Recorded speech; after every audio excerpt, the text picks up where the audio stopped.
It's 9:30 on a Saturday, October 7th, 1995. The VCR is blinking 12 because nobody knows how to set it. 5 kids you've never met are already sitting around a fire saying, "Submitted for the approval of the Midnight Society." And you're mouthing it along with them like a fangirl at a Benson Boone concert. But did you ever catch this strange thing? You never saw anyone light that fire. Not even once. That was an actual network rule. They could show you a decomposing pool corpse like it was the musical guests on All That. But a child witnessing the dark demonic magic of a campfire being made? Nay, nay. Apparently, one might encourage imitation, while the other might merely encourages the entire generation to distrust pool drains. Let's begin tonight's story, shall we?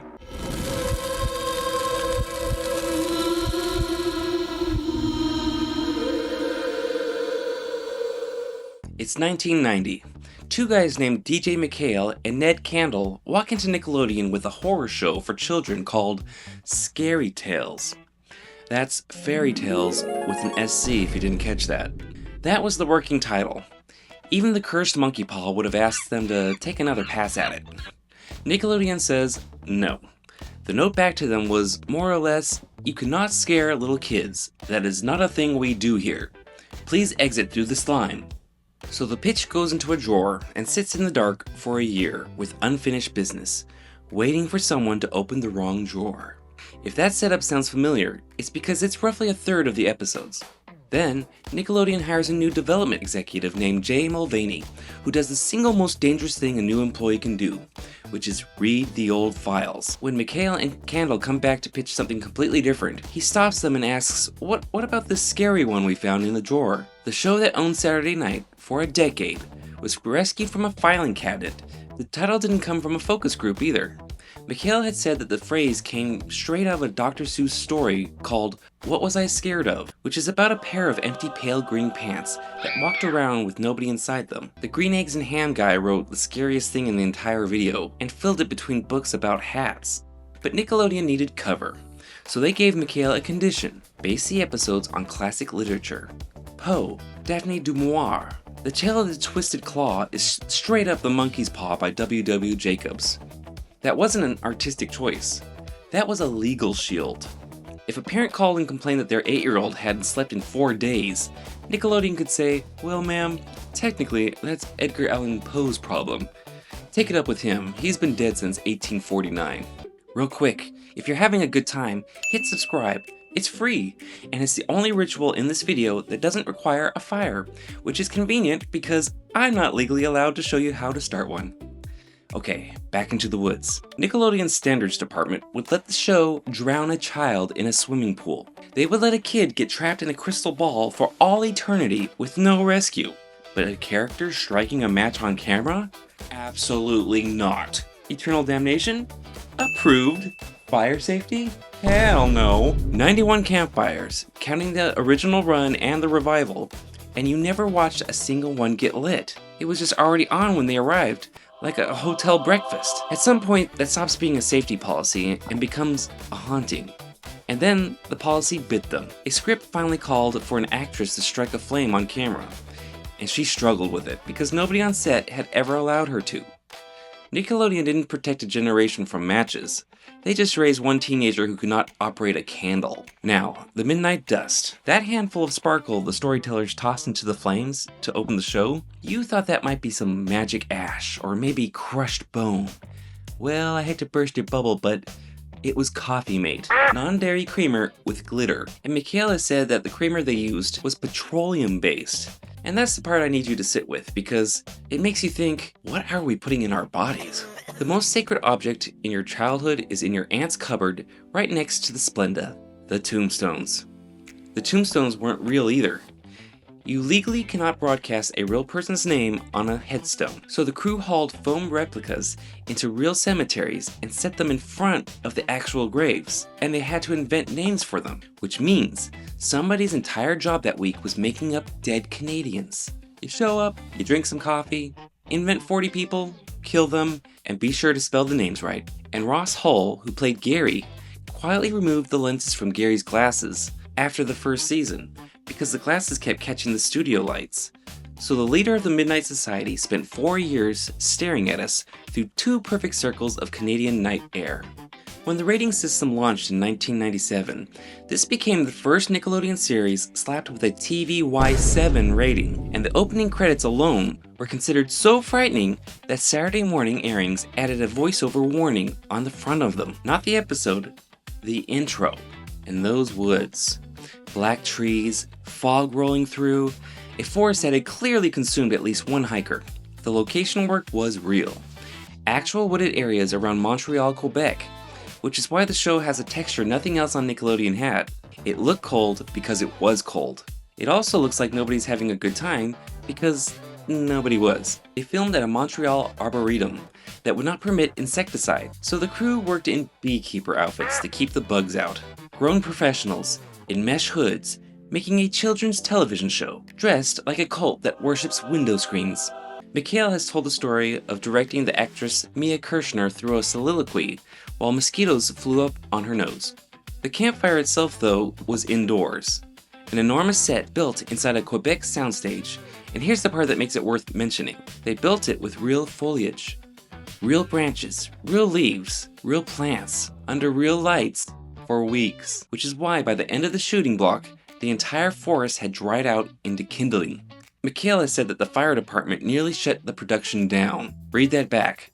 The show that would not let a child see a match was at one point one bad spark away from burning down its own woods. Talk about the irony. The Midnight Society cast shot every campfire scene for a season in about a week and a half, partly so the forest only had to be assembled once, before the greenery finished its transformation into expensive compost. Then they were done. Gone for a year. The entire emotional core of the show was a haunted summer job. Elisha Cuthbert called it Actors Camp for Kids. First, a quick answer to something you've probably never put into words, which is why the monsters on this show look wrong in a way American monsters don't. It's because they weren't American. Director Ron Oliver has credited the Quebec artists who built this thing, and you can see it. The clowns, the jesters, the dolls, the masks. There's a European strangeness to all of it. It doesn't look like a backlot creature shop. It looks like a forgotten toy shop somewhere overseas developed a personal grudge against your family. Okay, you know the ones. The Tale of the Dead Man's Float. Highest rated episode of the series, 8.7 on IMDb, a school swimming pool built over a forgotten cemetery, and one body was never moved. Something invisible starts drowning students, and when the kids dump dye in the water to reveal it, you get a waterlogged red corpse thing built by a practical effects team that still beats most studio monsters carrying 40 times the money. And the corpse is the reasonable part. A school district looked at the cemetery paperwork and went, close enough. It destroys the one thing a pool is supposed to give you, which is the belief that chlorine has the situation handled. Once that thing comes up off the drain, no amount of Marco Polo brings morale back. The kid who gets drowned in the opening scene is Baruchel. Before the title card, that's his introduction to the series, and the show liked him enough to keep bringing him back. Then there's the Tale of the Dark music. A boy finds a monster in his basement that can be summoned with sound. His bully comes over, he feeds the bully to the thing. He is not punished. He is not haunted. He gets a bicycle. The universe responded with a Schwinn. The moral for children is that homicide has a rewards program. The Tale of the Super Specs. 5th episode of the entire series, and the heroes lose completely. Trapped in a crystal ball, permanently, while shadow beings take over reality. Most shows earn a downer like that in season 4. This one opened with it, right after a Dunkaroos commercial. The Tale of the Pinball Wizard ends with a kid living inside a pinball machine forever. Not trapped, living there. That is his address now. The Tale of the 13th Floor reveals a girl is an alien who can't reach her real family for a decade, which is long distance with extra steps. And The Tale of the Chameleons ends with the villain successfully replacing the best friend, and the show simply declines to tell you which one survived. Roll credits, go to bed, sleep well. Then there's the one I think is the best directed, which is The Tale of the Midnight Madness. A strange little man hands a dying theater an old silent film in which Nosferatu wins. The theater breaks its promise to run it every night. So Nosferatu leaves the screen, not a portal, no effect. He climbs out of the movie and starts walking around the building like a man who's already bought the popcorn refill. Christopher Heyerdahl barely gets dialogue. It's the face, the fingers, and the walk. And that's the thing the Midnight Society understood better than most adult horror. A monster running at you is frightening. A monster with nowhere else to be is worse. And then Zeebo, the tale of laughing in the dark. Second episode ever, the noseless clown ghost in the funhouse. 8.2 on IMDb, and personally responsible for a measurable percentage of coulrophobia in North America. Here's what people miss about that episode. Zeebo is barely in it. A kid steals his nose, and then Zeebo simply begins the retrieval process.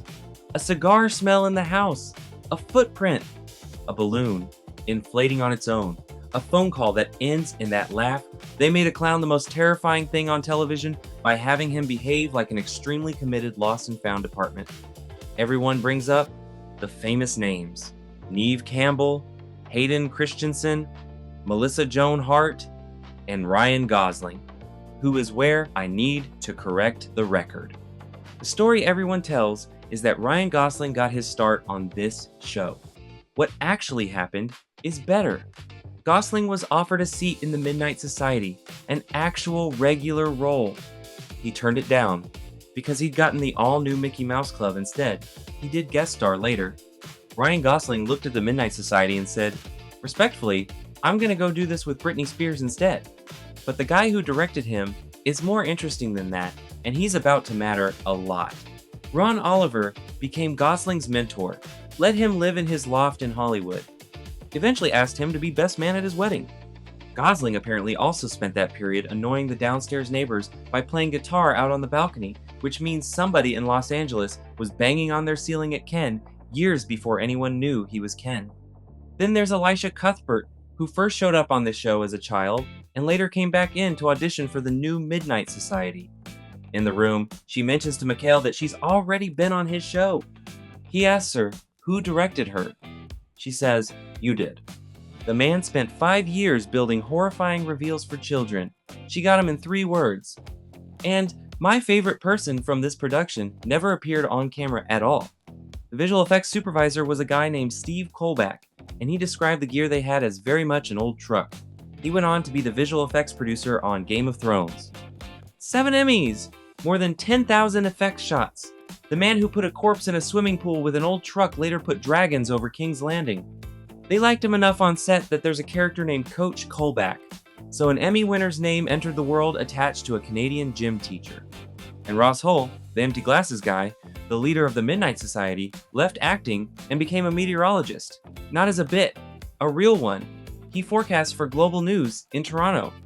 Somewhere in Canada right now, a man is calmly explaining a cold front to your grandmother, and that exact voice used to say, "Submitted for the approval of the Midnight Society." Same job, better lighting. Back to Ron Oliver. Oliver wrote and directed an episode called The Tale of the Full Moon. 2 kids get suspicious of the new neighbors, break into the house, and discover the family's uncle is a werewolf. Standard. Except, that isn't what he wrote. Oliver has said he originally wrote it as a story about a family working out how to explain to a child that his uncle was gay. Then he changed the word gay to the word werewolf and left everything else exactly where it was. The tension, the secrecy, the neighbors, the whole shape of it, including the father sitting the kid down and explaining that there are lots of different kinds of families and this one is theirs. Oliver was an openly gay director working in American children's television in the early 90s, and he has called that episode the truest thing he ever made. Nickelodeon's note, reportedly, was that it felt a little too much like John Waters meeting David Lynch, which is somehow both a criticism and the highest compliment available. And then Britain reportedly declined to air it. Not because of the family, because 2 boys break into a house, and the concern was that children might copy it. So the secret gay family allegory sails straight through, and the line in the sand is amateur burglary. Every standards department has its own monster under the bed. Which is the thing about this show that I keep circling. It was always about ordinary places with something underneath them. A pool, a neighbor's house, a movie theater. The whole format is, you have been looking at this thing your entire life, and you never once checked what was under it. February 3rd, 1996. 65 episodes, 5 seasons, done. And 65 is not a random number. 65 is the international syndication package. That was the target the whole time. The show didn't get canceled so much as it finished filling out a form. Beyond that, there's no single dramatic reason, so let me rank them. Strongest reason, the cast aged out. This is a show about teenagers in the woods, and teenagers have the structural flaw of becoming adults. You cannot recast a campfire. Second, Goosebumps had landed on Fox Kids, so the kid horror audience suddenly had 2 places to be on a weekend. And Nickelodeon was pivoting hard into comedies and animation, which are cheaper, never renegotiate, and never come back from summer 8 inches taller. McHale has been fairly direct about this. Comedy costs less, and the network knew the formula. One brightly lit sitcom living room is cheaper than paying a room full of Quebec artists to invent another clown that ends somebody's sleep. McHale directed the final campfire scenes himself, the first time he'd done that since season 1. The last episode produced, The Tale of the Night Shift, ends with Gary and Sam staying behind and never dousing the fire. In the entire original run, it was the only time. Before you go, I want you to take a look at this wall. These are the fevered dreamers who paid for memberships. They keep this whole operation running. Members get shoutouts, members-only videos, and a pile of other perks, and the membership link is in the description. So genuinely, I want to thank you all. Submitted for the approval of the Midnight Society. I'll see you all next time.